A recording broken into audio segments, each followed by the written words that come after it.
अगर आपका पैसा भी लंबे समय से आपके बैंक अकाउंट में पड़ा है और आप उसे इन्वेस्ट करने की सोच रहे हैं, तो आज हम आपको एक ऐसे प्रोडक्ट के बारे में बताएंगे जहां आपको एफडी जैसा ब्याज भी मिलेगा, वहीं पैसा समय से पहले निकालने की पूरी आज़ादी भी मिलेगी। अक्सर लोग ये सोचकर एफडी नहीं करते कि उनका पैसा एक लंबे समय के लिए ब्लॉक हो जाएगा और वो इसे लॉक इन पीरियड से पहले नहीं निकाल सकेंगे।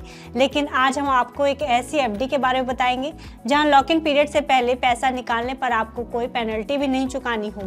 चलिए फिर बात करते हैं इस एफडी की और कैसे किया जा सकता है इसमें निवेश। नमस्कार, मैं हूं गुंजन मित्तल और आप देख रहे हैं मनी 9। आज जब बाजार से अच्छी रिटर्न नहीं मिल रही है, ऐसे में इन्वेस्टर्स के लिए एफडी एक सेफ और सिक्योर इन्वेस्टमेंट ऑप्शन है। लेकिन जैसा कि आप जानते हैं कि एफडी एक लॉक इन पीरियड के साथ आती है, जैसे कि 1, 3, 5 या फिर 10 साल। ऐसे में लोगों को लगता है कि उनका पैसा इतने समय के लिए लॉक हो जाएगा, लेकिन अगर आपको इस टेन्योर के दौरान भी पैसे की जरूरत पड़ती है तो आप आराम से बिना पेनल्टी अपनी एफडी से पैसा निकाल सकते हैं। हम बात कर रहे हैं एसबीआई की मल्टी ऑप्शनल डिपॉजिट स्कीम की, जो आपको एफडी जैसे फायदे देती है और विड्रॉल की सुविधा भी देती है। एसबीआई की मल्टी ऑप्शन डिपॉजिट स्कीम एक तरह की टर्म डिपॉजिट स्कीम है जो आपके सेविंग बैंक अकाउंट और करंट अकाउंट से जुड़ी होती है। स्कीम के तहत अगर आपके अकाउंट में एक निश्चित रकम से ज्यादा पैसा जमा हो जाए तो उसे बैंक ऑटोमेटिकली टर्म डिपॉजिट में ट्रांसफर कर देता है। इसे ऑटो स्वीप सुविधा कहते हैं। ऐसे में आप एफडी के आकर्षक ब्याज का भी फायदा उठा सकते हैं।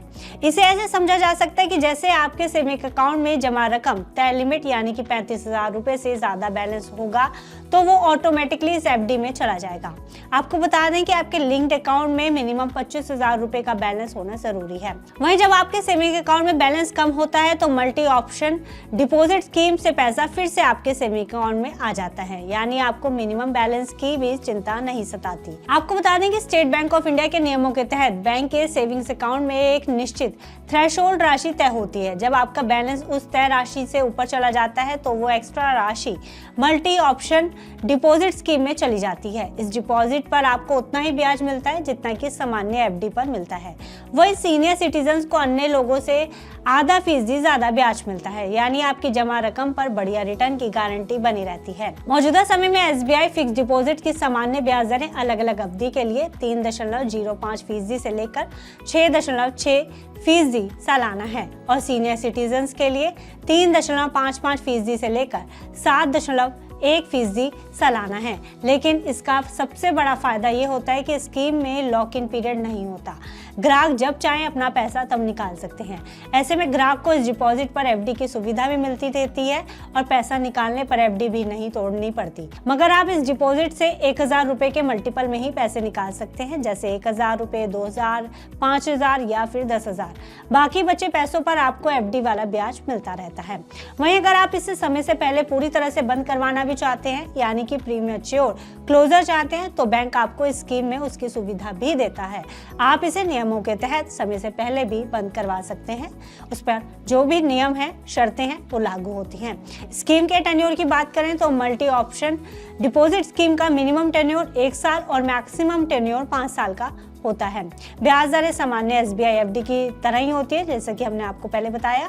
आप इस स्कीम में इन्वेस्ट करने के लिए किसी भी एसबीआई ब्रांच में जाकर अकाउंट ओपन करवा सकते हैं या फिर मौजूदा अकाउंट से ही इसे लिंक करवा सकते हैं। बस आपको सेविंग अकाउंट में एवरेज मंथली बैलेंस बनाए रखना जरूरी होता है। आप चाहें तो ऑनलाइन भी ऐप की मदद से इस अकाउंट को खुलवा सकते हैं।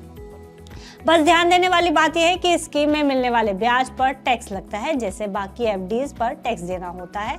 वहीं स्कीम में आपको नॉमिनेशन की सुविधा भी मिलती है, यानी आप अपने परिवार के किसी सदस्य को अपनी स्कीम का नॉमिनी भी बना सकते हैं। यानी अगर आप चाहते हैं कि आपका पैसा यूं ही सेविंग अकाउंट में ना पड़ा रहे, बल्कि आपको उस पर बढ़िया ब्याज भी मिले, वहीं पैसों की जरूरत पड़ने पर निकालने की सुविधा भी रहे, तो आपके पास इस स्कीम से बढ़िया कोई ऑप्शन नहीं है। खासकर उन लोगों के लिए जिनके अकाउंट में अक्सर कुछ एक्स्ट्रा पैसा या बैलेंस जमा रहता है, लेकिन वो इसे पूरी तरह से एफडी में निवेश नहीं करना चाहते। फिलहाल इस खबर में इतना ही। आप बिजनेस से जुड़ी अन्य खबरों के लिए देखते रहिए मनी 9।